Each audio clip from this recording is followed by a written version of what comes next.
Shalom ibu-ibu yang terkasih di dalam Tuhan. Pada hari ini kita akan bersama-sama merenungkan bagian firman Tuhan. Sebelum kita merenungkan bagian firman Tuhan, kita berdoa terlebih dahulu. Sungguh kami ucap syukur padamu ya Tuhan, jika Engkau memberikan kesempatan buat kami untuk bersama-sama membaca dan merenungkan firman-Mu pada hari ini. Kiranya Tuhan berbicara kepada kami, menyapa kami, sehingga kebenaran firman Tuhan ini menguatkan hidup kami, dan kami boleh menjadi pelaku-pelaku firman Tuhan yang memuliakan Tuhan. Terima kasih Tuhan, di dalam nama Tuhan Yesus kami ucap syukur dan berdoa. Amin. Ibu-ibu yang terkasih dalam Tuhan, pada hari ini kita akan bersama-sama merenungkan bagian firman Tuhan yang terdapat dalam Yosua pasal 24 ayat 1 sampai 15. Yosua 24 ayat 1 sampai dengan 15, saya akan bacakan bagian firman Tuhan ini. Kemudian Yosua mengumpulkan semua suku orang Israel di Sikem, dipanggilnya para tua-tua Israel, para kepalanya, para hakimnya, dan para pengatur pasukannya. Lalu mereka berdiri di hadapan Allah dan berkatalah Yosua kepada seluruh bangsa itu, beginilah firman Tuhan, Allah Israel. Dahulu kala di seberang sungai Efrat, disitulah diam nenek moyangmu, yakni Terah, ayah Abraham, dan ayah Nahor. Dan mereka beribadah kepada Allah lain. Tetapi aku mengambil Abraham, bapamu itu, dari seberang sungai Efrat, dan menyuruh dia menjelajah seluruh tanah Kanaan. Aku membuat banyak keturunannya, dan memberikan Ishak kepadanya. Kepada Ishak kuberikan Yakub dan Esau. Kepada Esau kuberikan pegunungan Seir menjadi miliknya. Sedang Yakub serta anak-anaknya pergi ke Mesir. Lalu aku mengutus Musa serta Harun dan menulai Mesir, seperti yang kulakukan di tengah-tengah mereka. Kemudian aku membawa kamu keluar. Setelah itu aku membawa nenek moyangmu keluar dari Mesir, dan kamu sampai ke laut. Lalu orang Mesir mengejar nenek moyangnya dengan kereta, dan orang berkuda di laut Tiberau. Sebab itu berteriak-teriaklah mereka kepada Tuhan, maka diadakanlah gelap antara kamu dan orang Mesir itu, dan didatangkannya air laut atas mereka, sehingga mereka diliputi. Dan matamu sendiri telah melihat apa yang kulakukan terhadap Mesir. Setelah itu lama kamu diam di padang gurun. Aku membawa kamu ke negeri orang Amori yang diam di seberang sungai Yordan, dan ketika mereka berperang melawan kamu, mereka kuserahkan ke dalam tanganmu, sehingga kamu menduduki negerinya, dan mereka kupunahkan dari depan kamu. Ketika itu Baal bin Sebor, raja Moab, bangkit berperang melawan orang Israel. Disuruhnya memanggil Bileam bin Beor untuk mengutuki kamu. Tetapi aku tidak mau mendengarkan Bileam, sehingga ia pun memberkati kamu. Demikian aku melepaskan kamu dari tangannya. Setelah kamu menyeberangi sungai Yordan dan sampai Yeriko, berperanglah melawan kamu, warga-warga kota di Yeriko, orang Amori, orang Feris, orang Kanaan, orang Het, orang Girgashi, orang Hewi, dan orang Yebus. Dan mereka itu kuserahkan dalam tanganmu. Kemudian aku melepaskan tabuhan mendahului kamu, dan binatang-binatang ini menghalau mereka dari depanmu. Seperti kedua raja orang Amori itu, sesungguhnya bukan oleh pedangnya dan bukan pula oleh panahmu. Demikianlah aku berikan kepadamu negeri yang kamu peroleh tanpa bersusah-susah dan kota-kota yang tidak kamu dirikan. Tetapi kamulah yang diam di dalamnya, juga kebun-kebun anggur dan kebun-kebun zaitun yang tidak kamu tanami. Kamulah yang makan hasilnya. Oleh sebab itu, takutlah akan Tuhan dan beribadah kepadanya dengan ikhlas, dengan tulus ikhlas dan setia. Jauhkanlah Allah yang kepadanya. Nenek moyangmu telah beribadah di seberang sungai Efrat dan di Mesir, dan beribadah kepada Tuhan. Tetapi jika kamu anggap tidak baik untuk beribadah kepada Tuhan, pilihlah pada hari ini kepada siapa kamu akan beribadah. Allah yang kepadanya nenek moyangmu beribadah di seberang sungai Efrat, atau Allah orang Amori yang negerinya kamu diami ini. Tetapi aku dan seisi rumahku, kami akan beribadah kepada Tuhan. Ibu-ibu yang terkasih dalam Tuhan, tema kita hari ini adalah pentingnya komitmen. Apa sih arti komitmen? Sebelum menjawab ini, saya mau bertanya kepada ibu-ibu, apakah ibu-ibu pernah mendengar istilah worship shopper? Worship shopper diartikan jemaat pembelanja gereja. Jemaat yang suka berpindah-pindah gereja dan tidak mau menetap dalam satu gereja. Mereka suka-sukanya dia. Mau pindah gereja A, B, C, sampai Z, suka-sukanya dia. Artinya, mereka itu tidak pernah memiliki komitmen kepada gereja. Realitanya, imannya tidak dapat bertumbuh.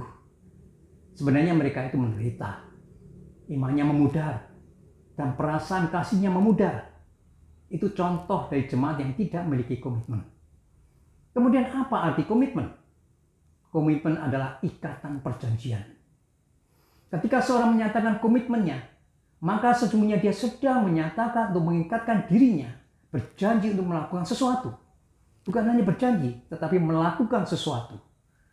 Dalam konteks komitmen kepada Allah, ada janji atau mengikatkan dirinya kepada Allah. Salah satu bentuk komitmen yang diinginkan Allah adalah komitmen untuk beribadah. Jadi komitmen hidup jemaat ditunjukkan dengan beribadah, yaitu menyembah Allah, mempelajari kitab suci dengan serius, kemudian berjanji menjadi pengikutnya seumur hidupnya melalui baptisan, dan saling mengasihi satu sama lain. Perikop yang kita baca tadi adalah sebuah perjanjian, yaitu perjanjian yang dibuat di Sikem, yang dimulai oleh Israel jauh dari kekekalan karena mereka menyembah dan melayani dewa-dewa. Kemudian Yosua mengingatkan bangsa Israel di masa lalu, di masa yang panjang, bahwa Tuhan membawa Abraham ke negeri yang baru. Tuhan mengambil dan Tuhan memimpin mereka, agar mereka mengerti bahwa Tuhan yang benar adalah Tuhannya Israel. Bukan hanya diingatkan, juga alasan yang penting adalah komitmen memilih Tuhan yang benar sampai saat itu dan sampai seterusnya. Ayat 14, di mana Yosua mendesak orang-orang memiliki komitmen untuk beribadah dan melayani Tuhan. Ayat 14 ini adalah inti dari pesan Yosua. Dia memulai kata itu 2 kali dalam ayat 14 ini. Saya akan bacakan bagian ayat 14 ini. Oleh sebab itu, takutlah akan Tuhan dan beribadahlah kepadanya dengan tulus ikhlas dan setia. Jauhkanlah Allah yang kepadanya nenek moyangmu telah beribadah di seberang sungai Efrat dan di Mesir, dan beribadahlah kepada Tuhan. Mereka beralih dari hamba Fir'aun menjadi hamba Tuhan. Beralih dari melayani Fir'aun menjadi melayani Tuhan. Kemudian di dalam ayat yang 15 katakan, tetapi jika kamu anggap tidak baik untuk beribadah pada Tuhan, pilihlah pada hari ini kepada siapa kamu akan beribadah. Allah yang kepadanya nenek moyangmu beribadah di seberang sungai Efrat, atau Allah orang Amori yang negerinya kamu diam ini. Tetapi aku dan seisi rumahku, kami akan beribadah kepada Tuhan. Luar biasa. Tetapi di frase akhir ayat 15 ini Yosua menegaskan, aku dan seisi rumahku, kami akan beribadah kepada Tuhan. Inilah komitmen ibu-ibu yang terkasih di dalam Tuhan. Komitmen ini tidak cukup untuk diri sendiri, juga seisi rumahku. Bagaimana dengan ibu-ibu? Apakah ibu-ibu sudah komitmen mengikut Tuhan seumur hidupmu? Apapun pergumulan hidupmu, pergumulan keluargamu, pergumulan gerejamu, apakah tetap komitmen untuk setia dan melayani Tuhan? Apakah seisi rumahmu komitmen mengikuti Tuhan? Suamimu, anak-anakmu mengikuti Tuhan, bahkan melayani Tuhan?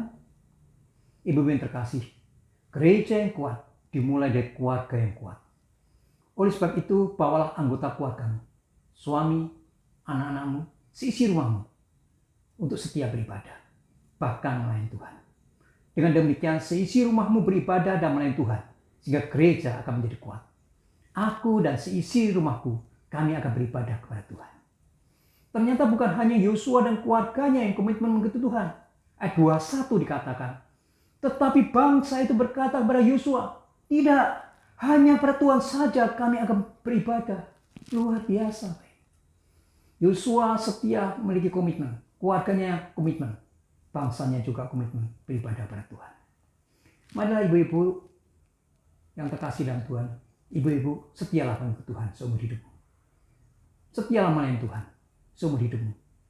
Dan bawalah, doronglah seisi rumahmu komitmen untuk beribadah, setia dan melayani Tuhan. Sehingga berpengaruh kepada sesama kita untuk komitmen dan setia kepada Tuhan. Sehingga berpengaruh juga kepada gereja Tuhan. Amin. Tuhan Yesus memberkati ibu-ibu semua.